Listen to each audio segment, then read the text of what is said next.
Hi everyone, welcome to the restaurant show, and we've got a wonderful treat here from Beaufort, South Carolina, right across the bridge there. We have executive chef Laura Bonino and the wine manager Ricardo Bonino here sharing some fantastic things. I wish you could smell what I'm smelling right now because it is very, very strong and very flavorful things I'm seeing in front of us here. So tell me, I know this is a little bit of the antipasti that you do at the Griffin Market, which is located on Carteret Street, right there in that downtown area. And so tell me first, this is what the finish is, but you're going to show us how to make it. Is that correct, Chef? Yes, this is vitello tonato. It's one of the antipasti that we do in the restaurant. Right. And basically what it is a veal roast that's chilled and sliced and covered with a sauce made with tuna. And what you're smelling right now is that tuna. I know. We and use this beautiful bread. Oh, well, the bread too. Let's say nothing more about the bread right there. It's a wonderful crostini. The reason why it smells so good is because we use only Italian tuna that it's packed in olive oil, and that's what gives it that beautiful. I mean, it just smells it's a beautiful so good. scent. Yes. It's delicious. And not any, you can't just use any canned tuna. No, it's really important to get an imported Italian tuna that's packed in olive oil. Okay. Some of the ones here in this country are packed in oil, but it's never olive oil. Right. It's chicken by the sea and blah, blah, blah, blah, which is that's not what we want to do, right? Water-packed tuna isn't as flavorful. It's not that nice. Well, and olive oil does make a difference. Yes. And you're going to show us that a little bit here. But all right, well, let's dig in. Let's show me how you get this wonderful dish right here. Well, this is really simple. Okay. What we're going to do is we use a food processor. It just makes your life easier. First, we put in tuna. This is about 3/4 of a cup, but conveniently, it's the size of one of those small cans. Okay, perfect, perfect. And where can you get that at? I think the fresh market here in town has wonderful. it. Okay, good, good, good, good. And then this is actually a homemade mayonnaise that I made with olive oil, lemon, and egg yolks. Yeah. But you don't have to do that. You can just get a nice, good quality mayonnaise from your grocery store. Okay. Try to get one that doesn't have sugar as one of its first 3 ingredients. Now, and of course, everything that you are putting in here, like you said, something like the fresh market, it's very easily accessible. And of course, or you can come to your place and get it, not have to lift a finger. That's always the easy way, for sure. That's what we're suggesting today. Okay, now these that we have here, these are anchovies. Here, let me They're just show packed this in real salt. quick. Yeah, that looks fantastic.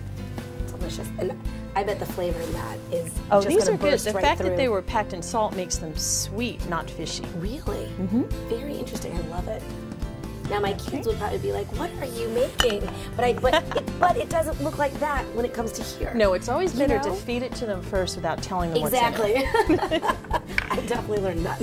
And the next thing that we have is we're going to put in about 2 tablespoons of capers. These are capers packed in a brine, which is kind of a vinegar base, and that gives it a little brightness as well.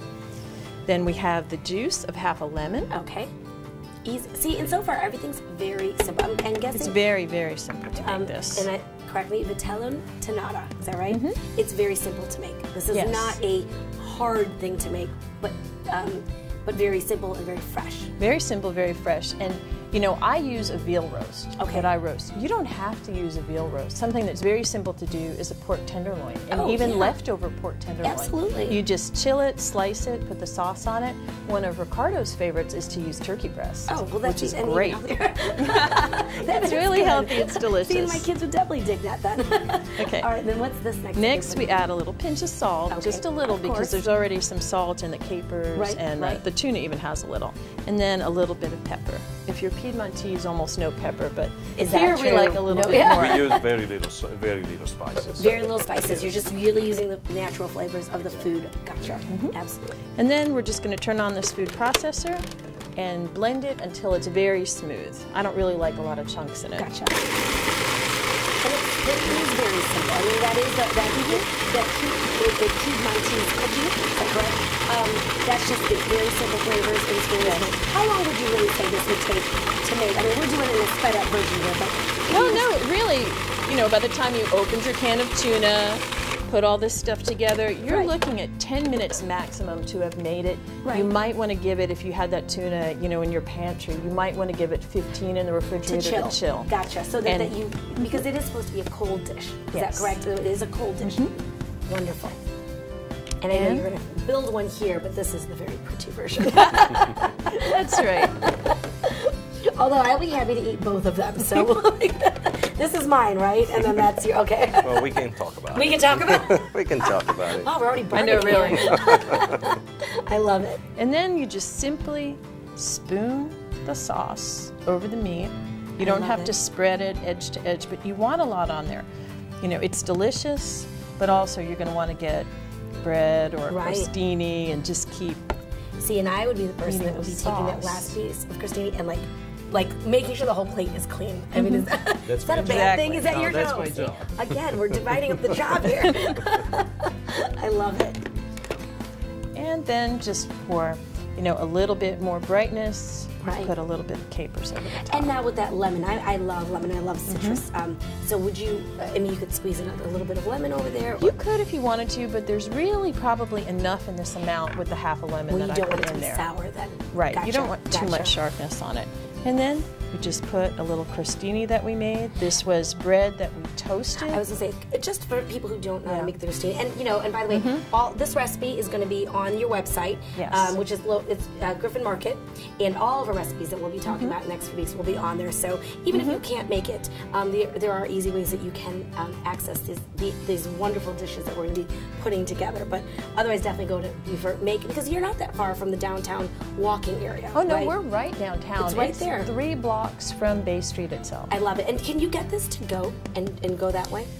This, not really. Not generally, you know, it doesn't really travel that well. Gotcha. I'm not really fond of putting things that are like an egg-based mayonnaise in a box. I hear you. Now, of course, we have to have a wine with this, right? And what is your suggestion here? Because this is your specialties area, right? Yes. Well, since this appetizer is one of the first in the series of several that normally are in Piedmontese dinner or lunch, we want to start with the lighter wine. Of course. And the wine that we use the most in Italy, in Piedmont, as a lighter wine with appetizer is the dolcetto. Dolcetto. I love how he says it. Dolcetto.